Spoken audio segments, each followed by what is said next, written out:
Čaute, tu je Sprix a dneska vám chcem niečo oznámiť, že dám si pauzu, lebo to nestíham točiť tie videá. Smutné, ale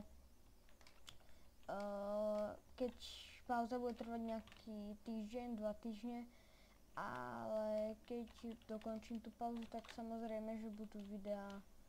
A táto stavba, ktorú teraz stavám, tak to bude,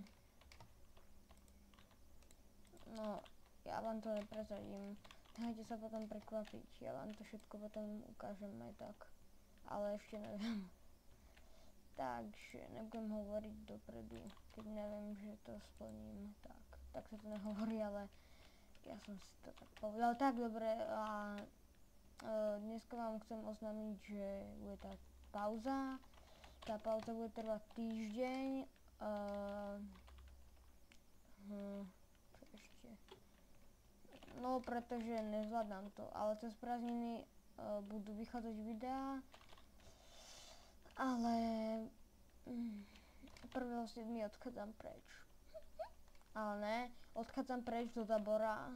Ide so mnou spolužiak. Možno tam natočíme vlog. Áno, 100%, lebo mám iPhone 5, ja mám iPhone 3 a 5 strašne dobré a proste budeme tam možno točiť vlog, možno a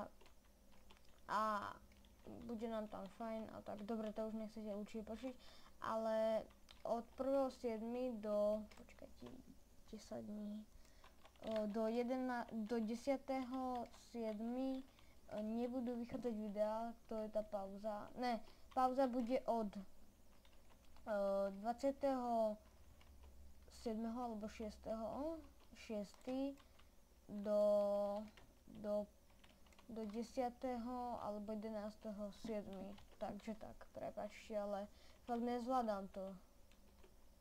Zvládam to, ale musím sa na niečo chystať a to je už súkromná vec, takže sorry.